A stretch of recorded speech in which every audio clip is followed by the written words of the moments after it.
Assalamualaikum dan selamat sejahtera. Kami dari kumpulan 2 akan membentangkan tajuk falsafah yang telah kami pilih, iaitu modernisme, berkaitan dengan ketagihan gadget dalam kalangan mahasiswa.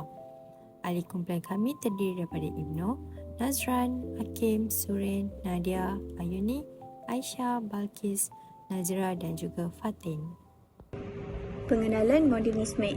Modernisme berasal daripada perkataan Latin modo yang bermaksud recently atau just now. Modernisme juga merupakan aliran pemikiran dan gerakan yang berjuang untuk menggantikan segala pemikiran tradisionalisme agar sesuai dengan keadaan semasa yang dianggap sebagai moden. Modernisme juga pemikiran idea-idea seperti sekularisme, sosialisme, kewujudan suasana elit dan perindustrian di bawah kelolaan kerajaan negeri. Seterusnya, gerakan penentangan terhadap agama kerana modernisme lahir daripada ideologi sekularisme. Yang terakhir, modernisme juga merujuk kepada cara berfikir dan bertindak untuk mengubah keadaan sekeliling menggunakan kaedah yang moden yang mengikut cara pemikiran dari Barat. Tokoh modernisme Barat, René Descartes lahir pada tahun 1592 dan meninggal pada tahun 1650. Merupakan seorang ahli falsafah, ahli matematik dan ahli sains Perancis. Beliau juga terkenal dengan gelaran pengasas falsafah moden serta bapa falsafah moden. Descartes menganggap ilmu pengetahuan hanya dapat dicapai secara bebas daripada pengalaman. Sumbangan beliau, penemuannya tentang geometri analitis yang akhirnya dikenal sebagai pencipta sistem koordinat Cartesius. Descartes juga memberikan kontribusi besar pada perkembangan falsafah moden, mempengaruhi banyak pemikir dan aliran pemikiran filsafat yang kemudiannya muncul. Selain itu, penekanannya terhadap penggunaan akal dan kaedah saintifik memberi sumbangan besar kepada perkembangan kaedah saintifik moden. Pengaruh falsafah.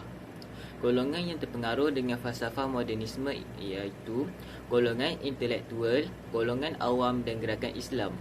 Penyebaran modernisme berkait rapat dengan sejarah masyarakat Barat. Di Barat, falsafah Enlightenment Humanism telah mempengaruhi pemikiran sebagai masyarakat Barat. Modernisme disokong dengan perkembangan sains dan juga teknologi. Okey, sekarang saya akan teruskan dengan ciri-ciri modernisme. Seperti yang kita tahu, modernisme merupakan ideologi yang berkaitan dengan perubahan daripada zaman ke zaman. Okey, jadi ciri modernisme yang pertama ialah menggunakan konsep pemikiran rasionalisme sebagai panduan hidup. Yang kedua, wujud pemahaman, yang mana golongan modernisme ini diorang anggap bumi bukan dicipta oleh Tuhan. Okey, yang ketiga, kemampuan manusia untuk memajukan diri daripada zaman sebelumnya. Jadi diorang cuba improve daripada zaman A ke zaman B. Okey, dalam video ini isu semasa yang akan dibincangkan ialah ketagihan penggunaan gadget dalam kehidupan seharian. Okey, teknologi dan komunikasi yang semakin berkembang dan maju di negara ini secara tidak langsung menjadikan penggunaan gadget amat penting dalam kehidupan seharian. Okey, hal ini dapat dikaitkan dengan penggunaan gadget yang melibatkan pelbagai peringkat umur. Bukan sahaja kanak-kanak, bukan sahaja remaja, malah golongan dewasa dan golongan warga emas. Okey, seterusnya penggunaan gadget secara berlebihan menyebabkan berlakunya masalah ketagihan yang mempengaruhi gaya hidup masyarakat. Dan penggunaan gadget yang berlebihan juga dapat memberikan impak yang besar terhadap golongan remaja, terutamanya dalam kalangan pelajar sekolah atau institut pengajian tinggi, sama ada swasta ataupun awam. Tindakan kumpulan yang mempengaruhi falsafah. Kajian ini menunjukkan bahawa pelajar menghabiskan masa dengan gadget lebih dari 10 jam sehari, dan penggunaan gadget secara tidak terkawal boleh memberi kesan negatif terhadap tahap kesihatan pelajar dan menjejaskan kualiti pencapaian akademik mereka. Penggunaan gadget yang berlebihan ini boleh memberi implikasi yang negatif. Antaranya ialah ketidakstabilan emosi yang mengakibatkan mudah marah, gelisah dan bahkan mengurungkan diri. Falsafah rukun negara. Menurut falsafah rukun negara, ketagihan gadget dalam kalangan mahasiswa dikaitkan dengan rukun negara yang kelima, iaitu kesopanan dan kesusilaan. Sebagai contoh, mahasiswa mungkin terlibat dalam melakukan penyebaran fitnah dan maklumat palsu. Mahasiswa mudah terpedaya dengan maklumat yang disebarkan tanpa memastikan kesahihan maklumat tersebut. Perkara ini dapat mengakibatkan berlakunya huru-hara atau salah sangka terhadap seseorang individu atau pihak yang telah difitnah. Tambahan pula, ini juga akan menyebabkan hubungan antara dua pihak tersebut renggang dan keruh. Kesopanan dan kesusilaan antara kedua-dua pihak tersebut terjejas. Kejadian seperti ini amatlah dirisaukan dalam kalangan mahasiswa. Sekiranya ianya berlarutan, keharmonian negara dalam melahirkan mahasiswa yang cemerlang akan terganggu dengan sekelip mata dengan adanya gadget-gadget yang menjadi medium utama terhadap fitnah dan berita palsu. Falsafah pendidikan kebangsaan. Menurut falsafah pendidikan kebangsaan, penggunaan gadget dalam kalangan mahasiswa turut memberikan impak yang negatif.